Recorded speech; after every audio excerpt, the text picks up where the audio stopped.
The next step is to use a method or a function from Matplotlib. It's called plot. So in plot, you can plot your x values and your y values. And in this case, when you want to plot, let's say, your x values, you're going to have to put them in a list. Because remember, when we want to work with more than one thing, we have to put them in a list. And a list is 2 brackets, right? So we're going to go ahead and put 2 brackets. And we're just going to put in some random, well, not random. They're going to be 0, 1, 2, and 3. Those are your x values, and for your y values, they're going to be, again, 0, 1, 2, and 3. So if you just plot that itself, if you run this,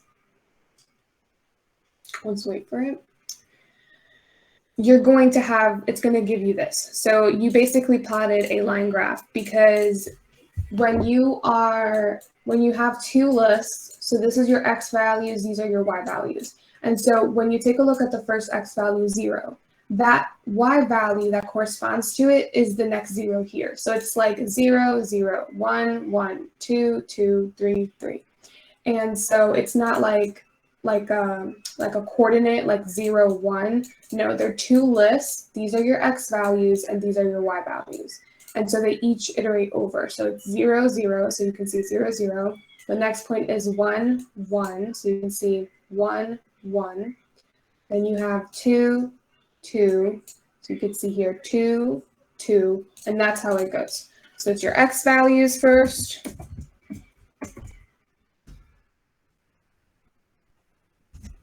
And then your y values. Like that. Okay. So that's a simple line graph. Now, there is so much more to it that you can actually do. You can edit it, you can change the color, you can change the marker, the line width, and I'm going to show you really quickly how to add those parameters.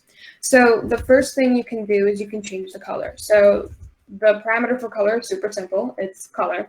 And you want to set it equal to whatever color you want. You can do red, and if you go ahead and run that, the line is going to become red.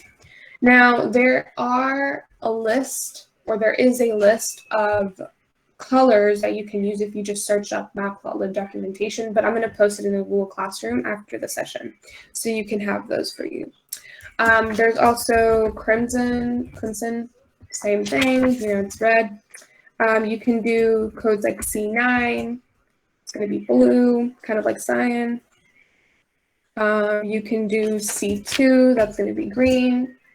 And again, I'll post a link on the Google Classroom so you have those options. And so the next parameter you can actually play with is called line width. So your line width is your line width. It's going to change the width of your line or the thickness of your line. And so right now, our line width is already defaulted to, I believe, 1. So let me actually check if it is 1. Yeah, it's default to 1. So what if we want to make it thicker? Well, let's say I want it like a little bit thicker. I'm just going to do like 5. And there we go. You can see that the line width changes. Now, the next thing that you can do, which is much more significant and much more useful, is you can change the marker. So the marker, when, let's say you're like in algebra class and you're plotting graphs, right? You usually, not graphs, coordinates. You usually plot them with a point. So your marker is that. Is the point, right? A point is a type of marker, but let's say you don't want to use a point. Let's say you want to use something else. Let's say you want to use an X. Okay, so if you want to use a marker as an X, all you got to do is put in an X. And now, let me actually put the line width down so you actually see. You can see that the markers are now X's, or you can say like X marks the spot. You can also do different types of markers, like these going to give you that sort of shape, like a diamond shape. A dot is going to give you a point. O is also going to give you a point. S is going to give you a square. P is going to give you like a plus sign, kind of that shape. I don't know if you can zoom in and see. Hold on. That's not a plus sign. It's kind of another shape. But those are markers, right? And you can also change the line style. Now the line style is, it's in the name, the style of the line. You either want it do you want it all smooth, or do you want it kind of like this? If you were to do this, it's gonna, oh, sorry, let me put that here back.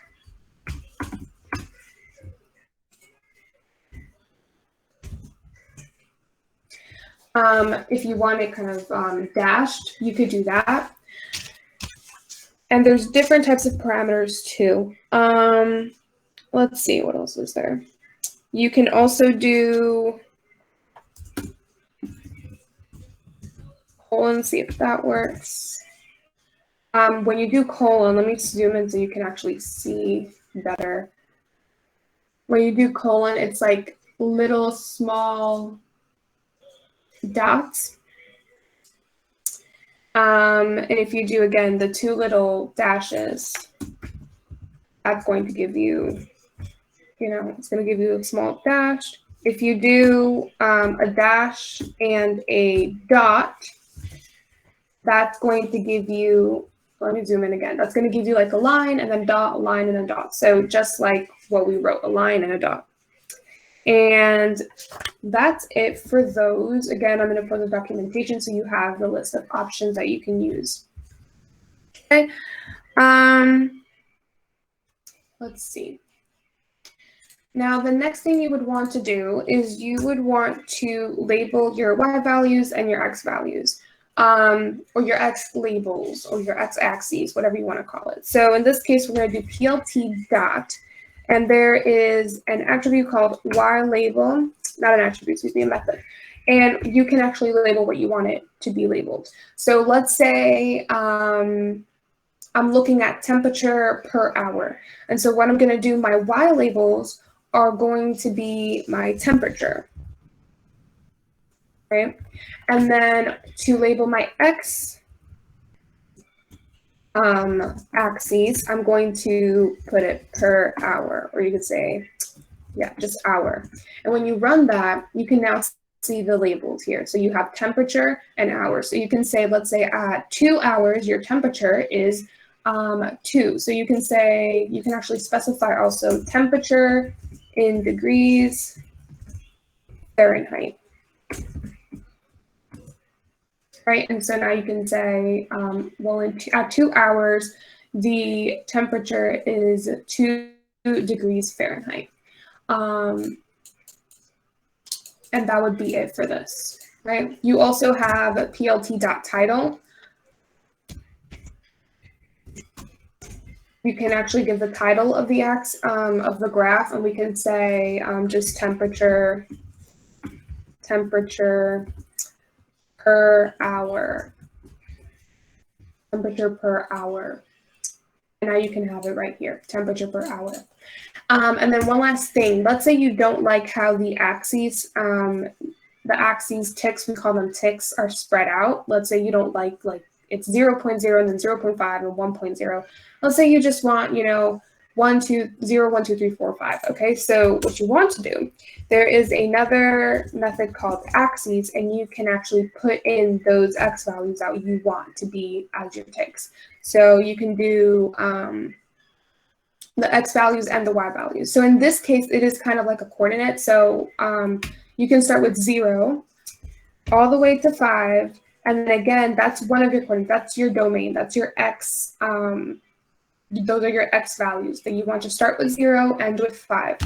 And then let's say you want to change the same thing for the Y values. For your range, you want to start with 0, end with 5. And you run that. Now you can see that it's kind of nice and clean. You have 0, 1, 2, 3, 4, 5, 0, 1, 2, 3, 4, 5. Now, so you can see the difference. I'm actually going to put 0 to 10. So you can see the difference between the values. So now you have 0, 5. So it starts at 0, goes to 5. That's your domain, your X range. And then you have 0 to 10. This is your range for your Y axes. So from 0 to 10, so you can kind of see the values. So let me go ahead and put a comment on that so you can remember. Here you would have your X. Let's call it your X start, and then your X end. And then let me not put in parentheses because there's no parentheses there. And then next comes your Y start and your Y end. Okay, and when you run that, now you have a little graph right there. Okay, I'm actually going to change this to point and maybe make the line a little bit thicker and remove this line style right there. Okay, let me know when you have that and if you have any questions.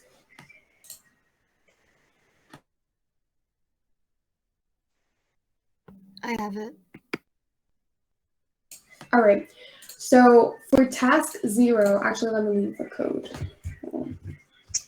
For task 0, you're going to do the exact same thing, except that you're just going to explore. You're going to change the coordinates. So I want you to put any coordinates that you want.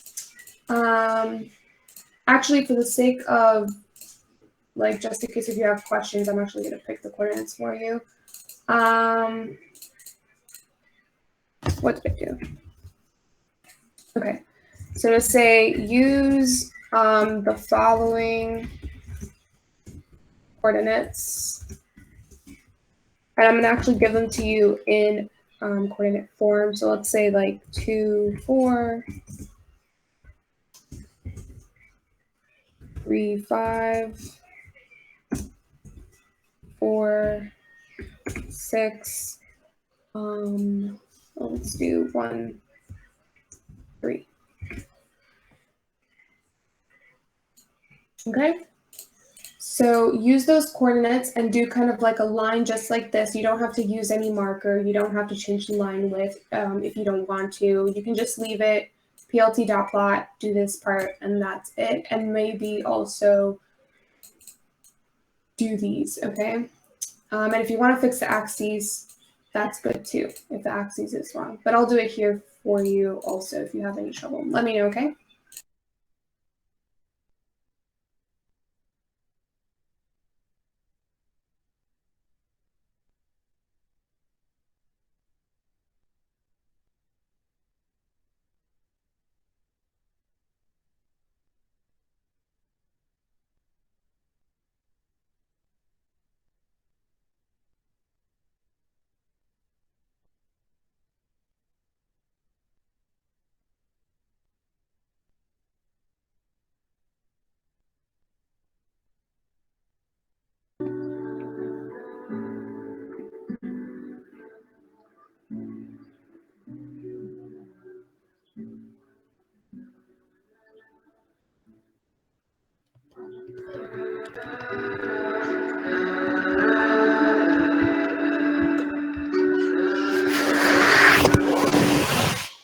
I feel you.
I have it.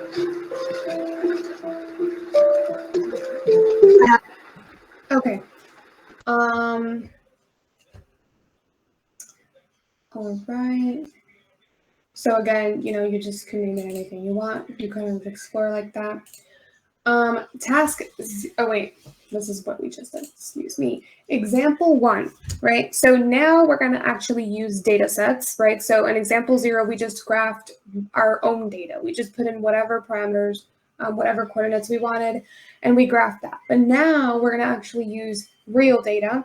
I don't know if you saw did you download the data set for example 1? Yeah, I downloaded it. Okay, so let me go ahead and upload it myself to Google Collaboratory. You should do that if you haven't yet. I'm pretty sure it is the games data set.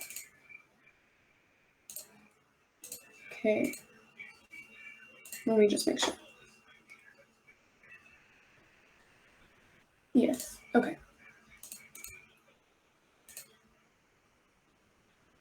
All right, so again, the first thing we will always do is import pandas as PD. Next, we're going to go ahead and read that data set in.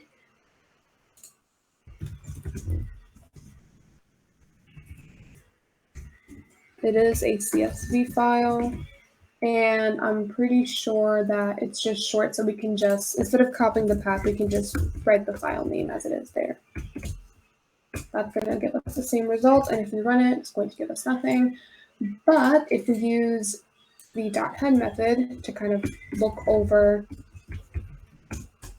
the data frame a bit, we can see that you have your indices, you have console, so you have the game name, review, and score. So this data set is actually, it's from a website. Let me actually read you the description. It's from a gaming website, and it's just reviews. So this data set is scraped from a GameSpot.com. GameSpot is a video gaming website that provides news, reviews, previews, downloads, and other information on video games. This site was launched on May 1st, 1996. This dataset includes 14,802 game rate and review jobs with attributes such as game names, console, and score. Okay. So these are basically reviews. So your indices are basically people. But we're not actually going to get into that right now, because what we want to do is we want to graph reviewers' score in the first 10 games. So let's actually look. If we want the first 10 games, we're going to use the .head method to just look at the first 10, because the default for .head is 5. It's going to show you the first 5 rows, and we can see that here. We can see 1, 2, 3, 4, 5 rows. But you can actually specify how many rows you want to print out. And if I want my first 10 rows, I'm actually going to click to put in 11, because, again, Python starts counting from 0 and not 1. So we want to run that. So now we can see that the first 10 rows. And now once we have the first 10 rows, I only want to use those values because it's telling me graph where the reviewers score in the first 10 games. And so I only need these first 10 values, because if we start plotting this entire data set, let's take a look at the shape. We're going to have to be plotting 14,801 bars, and we do not have, that's going to look very messy. And I'm actually going to show you how messy that's going to look after we do the normal plot. So what I'm going to do is I'm going to make a new data frame. And all I have to do for this is set the data frame equal to only the first 10 rows. And when I run that, now the data frame is actually going to be only equal to the first 10 rows. If we print the entire data frame, you can see that it's only 10 rows. We can also check the shape of the data frame. Run that, and you can see that it's only 10 rows. Okay. 11 rows, but like 10 actual, up to 10 in the number of the indices. So the next step you want to do is you want to use the dot plot method. So I don't know why it's so weird. Okay. So we're going to do df dot plot. And the first parameter in dot plot are your x values. And so the first thing that I want to plot is the game name, because what I want is I want the game names at the bottom and then the score as the y values. And so all I have to do is write game name, so the column that I want to graph as my x value. So we want to set that equal to x. Those are our x values. The second parameter is y. So we want to set our y values equal to the values in the score column. Okay? All right. And so after that, if you just plot this by itself, run it, you're going to get something that looks like this. Now, this in itself is a bit messy. You have your titles, they're all horizontal, and so they're overlapping with each other. We do not want this kind of line graph. We actually want a bar graph. So a next parameter that we're going to work with is the kind. So when we're using the dot plot, we can actually plot different kinds of bar graphs. And I put in a link here somewhere. I'll post it on Google Classroom, but it's basically the documentation of all the parameters and all of the inputs you can put in for those parameters. And so for the kind parameter, one kind of graph we can plot is a bar. So to do that, all we have to do is put bar as a string, set it equal to kind. And when we run that, now we have bar graphs here. Okay. So we have a graph, we have the legend score, we have now our pretty little titles, and they're vertical so we can see them clearly. And this is good so far. But there is more that we can do about this graph. We can actually add the title, right? Because we don't know what the title is. So let's do that. Title equals, and we're going to say first 10 games. How would we write this? First 10 games, reviewers' scores.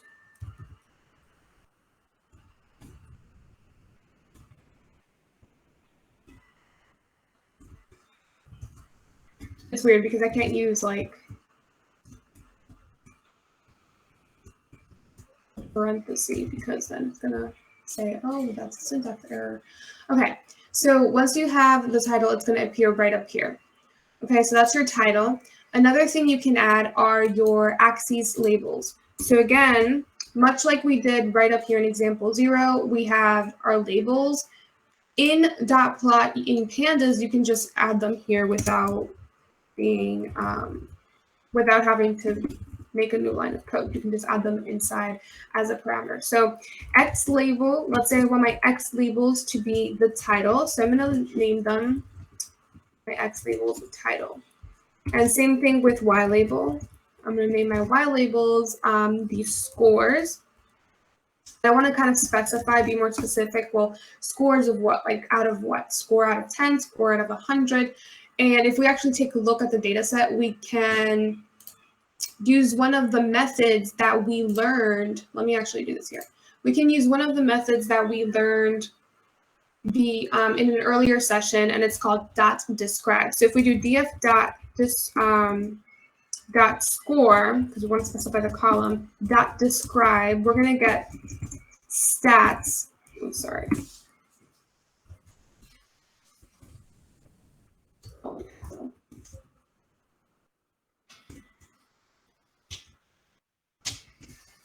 We're going to get stats. And one of the stats, again, it's the maximum value. And so we can assume that the maximum value was actually out of 10. We can say that the score was out of 10. So we can go back to our while label and say scores, and in parentheses be out of 10 points, we can say. And when we run that, now we can see our little graph here. We can see our while label. So scores out of 10 points. We can see our X labels, which is title. We can say, we can be more specific. We can be like title of game. Title of game. Or we can say game name, since that's the actual name of the column.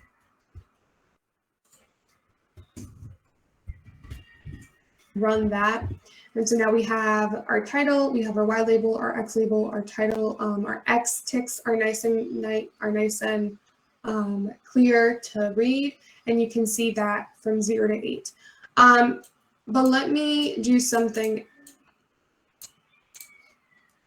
else right now. So there's another parameter called grid. And when grid is the inputs that you can put for grid are either true or false. And so you can put true for grid, and that's going to give you kind of like a little grid format of your graph. Or you could just put false and not use that. So let's see. So that's just graphing that data set. Let me know when you have that.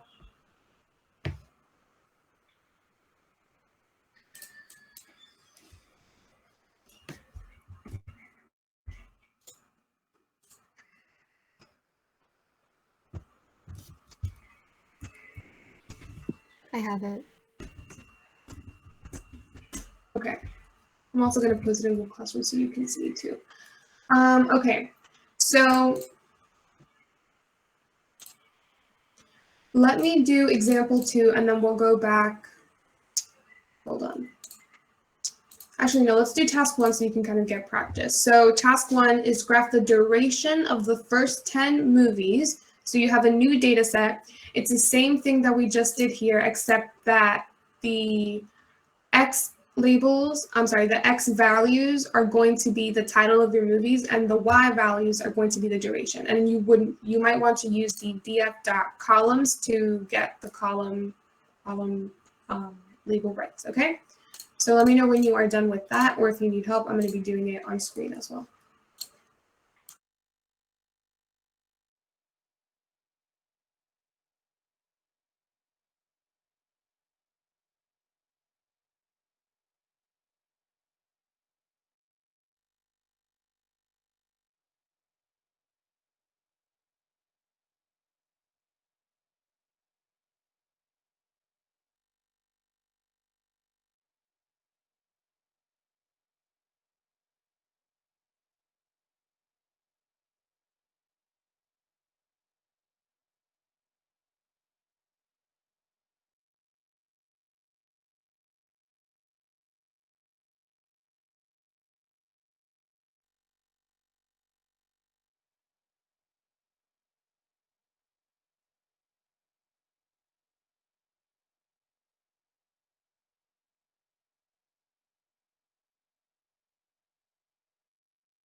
I got it.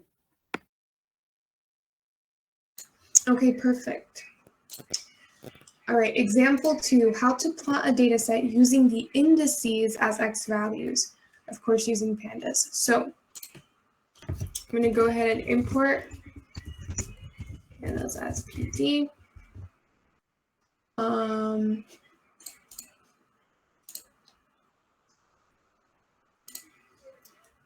The data set we're using is actually the one on Google Classroom. I don't know if you still have it downloaded, but it was grades from a, let's see, where is it? It was grades from a chemical engineering course. Do you still have that? Yeah, I still have it. Okay. So just let me know when you have it downloaded. Or imported, I guess.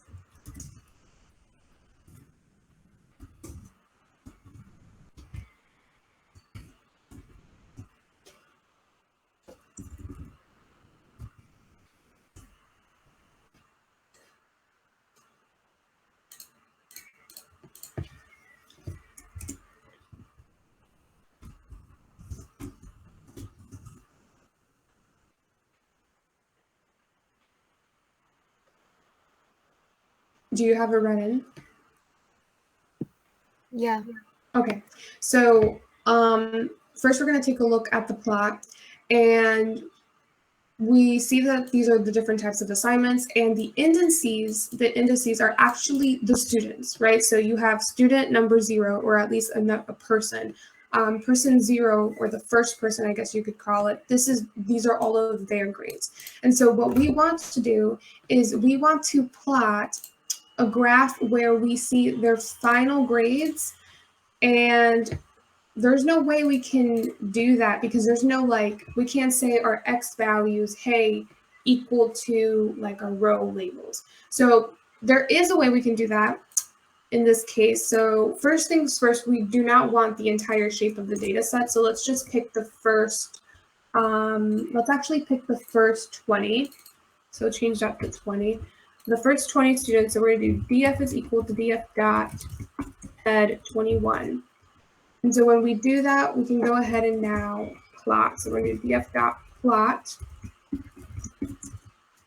And for our x values, again, we can't say, hey, equal to row labels, because it has to be an actual column. So we can't say labels, right?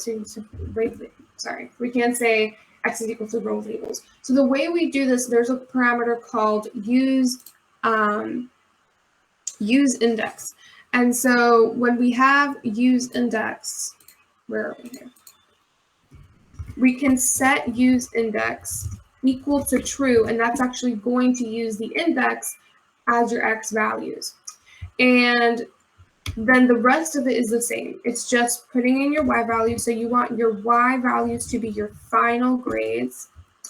And then finally, you want your kind of graph to be a bar. And then let's actually graph and see what that looks like. Hold on. There you go. And so finally here we have our students as indices. So you can say, well, student number 0 got this grade and the final student number 1. But if you notice something a little bit weird, you can see that the indices are actually not are not straight, right? They're kind of like they were in example 1 here, where they're kind of vertical.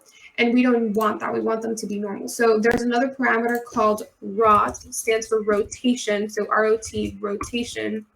And you can actually set it to 360, or you can just rotate it. And when you do that, it's going to rotate the X ticks. We call them X ticks. Your ticks for the X values. And then these ones we call Y ticks. And then Again, if you want to fix the title, you can call it students final test grades, and then also edit your X labels and your Y labels if you want. So you can say X label is equal to final grade, to grade, I guess. Grade, and then you can say your Y label. Here, set your Y label equal to, oh wait, no, not grade, student. And then you can say score, and you can specify out of 100%. And when you run that, you get a nice little graph here. We're going to go ahead and save, and I'm going to post it on Google Classroom. Now, if you want, this is up to you. Do you want to do, I was actually going to say you can just do task 2 after this. This is 12:03, or do you want to try it and see if you get it right? I can try it out of the meet. Sorry, what? I can try it out of the meet. Okay, perfect. So I'll post the answer key to this as well, so you can have that. And that's that. Thank you for coming. I'll see you tomorrow for our last live day. Thank you. Bye. Bye.